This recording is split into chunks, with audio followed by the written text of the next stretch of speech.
किसान देश के अन्नदाता हैं।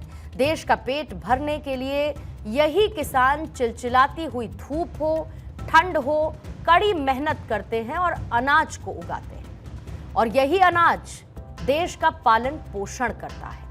इन्हीं किसानों की जिंदगी को और बेहतर बनाने का बीड़ा उत्तर प्रदेश के मुख्यमंत्री योगी आदित्यनाथ ने उठाया है, जिसका एक और एग्जाम्पल उत्तर प्रदेश से ही आया है।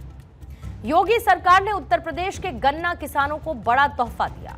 मुख्यमंत्री के फैसले से अगैती गन्ने का मूल्य 400 रुपए और जो सामान्य प्रजाति का गन्ना है उसका मूल्य 390 रुपए प्रति क्विंटल हो चुका है। यानी 30 रुपए प्रति क्विंटल की इस बढ़ोतरी से किसानों को लगभग 3000 करोड़ रुपए का अतिरिक्त लाभ मिलेगा, जिससे उनकी आय में वृद्धि होगी।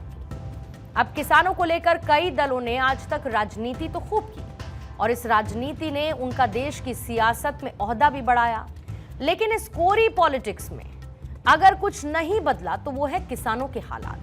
लेकिन जिस तरीके से योगी सरकार ने एक के बाद एक किसानों को सेंटर में रखते हुए अहम फैसले लिए, उससे किसानों के हालात में जरूर बदलाव हुआ। अब गन्ने के मूल्य को लेकर यह फैसला गन्ना किसानों के लिए किसी बम्पर तोहफे से कम नहीं, लेकिन ऐसा पहली बार नहीं है जब मुख्यमंत्री योगी आदित्यनाथ ने गन्ना किसानों को सौगात दी। यूपी के पिछली सरकारों के मुकाबले योगी सरकार का किसानों की जिंदगी को बदल देने का फैसला कहीं ज्यादा प्रभावी साबित हुआ है।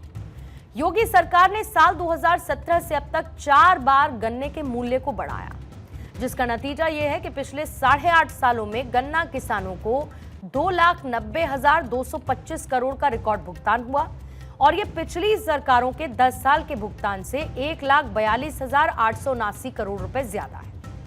उत्तर प्रदेश एक समय जहां पर अपनी चीनी मिल के चलते एक अलग पहचान रखता था, लेकिन फिर उसके बाद सरकारों की अनदेखी के चलते एक एक करते हुए इन चीनी मिलों पर ताला लटक गया। जबकि अगर मुख्यमंत्री योगी आदित्यनाथ के कार्यकाल की बात करेंगे तो योगी सरकार में चीनी मिलों को प्रदेश में मानो एक नया जीवन भी मिला। योगी सरकार के कुशल मैनेजमेंट के चलते उत्तर प्रदेश को नई 4 मिलेंगी।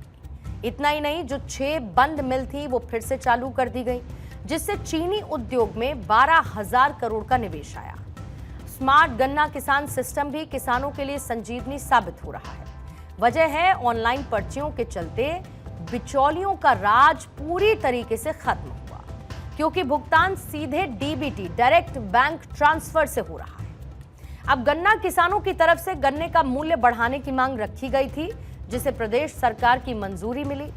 इससे पहले पेराई सत्र 2021-22 में विधानसभा चुनाव से पहले 25 रुपए प्रति क्विंटल की बढ़ोतरी की गई थी। साफ है कि जब राजनीति से ज्यादा कोई सरकार अपने काम पर, आम जनता की जिंदगी पर एक सही नीयत के साथ ध्यान दे, एक सही नीति को लागू करते हुए ध्यान दे, तो नतीजा यही निकलता है, जैसा कि फिलहाल उत्तर प्रदेश में दिखता है और जो अन्य राज्यों के लिए भी एक नजीर बन रहा है।